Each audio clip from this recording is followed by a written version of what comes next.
YouTube has become a place where people profit and gain from organized social media abuse. The consequences are real and damaging.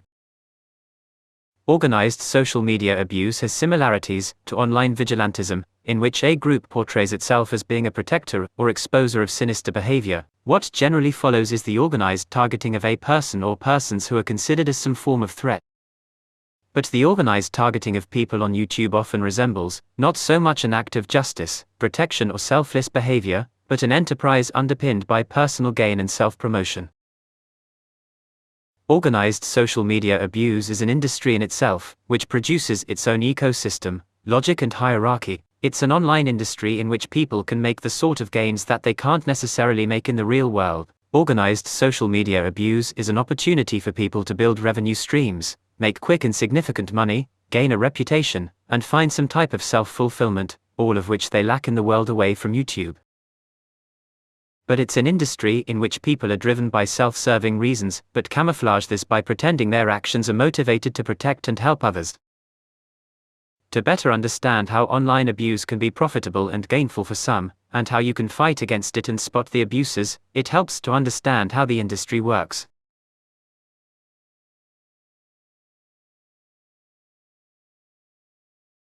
For organized social media abuse to operate effectively, it needs some main outlet, and this usually takes the form of a prominent YouTube channel. This channel acts as a sort of nerve center and is a place where online abuse is fueled. It usually has a dedicated streaming schedule so people know when to gather. What's striking about these streams is how mindless, gormless, and sheep-like the people are, but that's the purpose of these ghoulish streams. These streams serve to brainwash people into thinking that other people are threats. Once you are brainwashed into thinking of people as enemies, then you can be controlled and manipulated into parting with your money for donations and memberships to help the channel target these enemies. For example, some channels that have been the center point of organized social media abuse have been PD House of Pain, Cody Lachey, Tony Thicko, and the latest iteration being Exposure TV.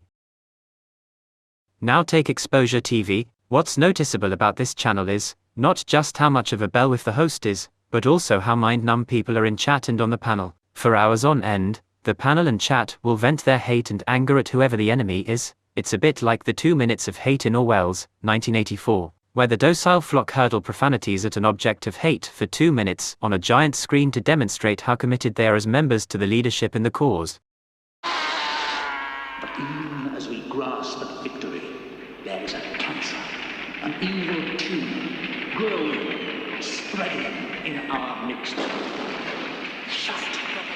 Shout! Shout out his name!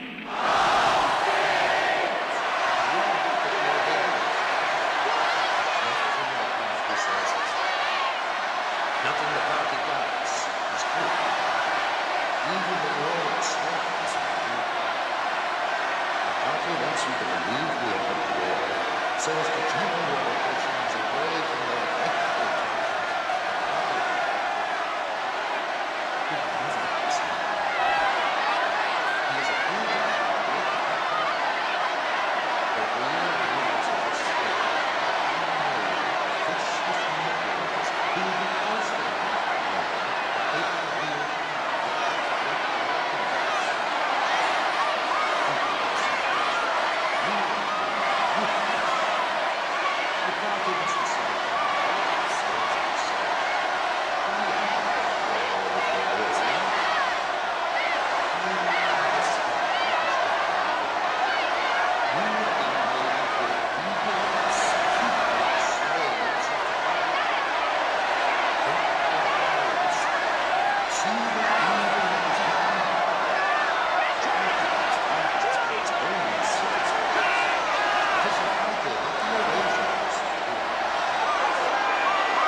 One of the main reasons why many trolls remain anonymous is to protect their cyber persona from being exposed as a complete charade. It's quite apparent that if the dafty known as Exposure TV ever were to be identified, then the whole online persona would collapse. The real exposure TV would be really unremarkable, and quite possible a big gimp that would flee YouTube as soon as someone made a video about him.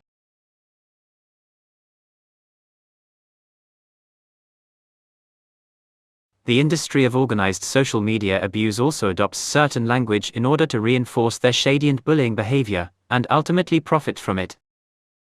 For instance, take a look at the term exposing. This term is pretty much self-evident, but in the industry of YouTube abuse it takes on a more sinister application. What's been called exposing on YouTube is in fact disgusting campaigns of bullying and hate. Campaigns of bullying and hate are nothing to do with exposing. Name-calling, threats and smear campaigns are just some of the acts that have been carried out under the term of exposing. But for these trolls, exposing someone can be a drawn-out process and costly one too. Which brings us to our next term, donations.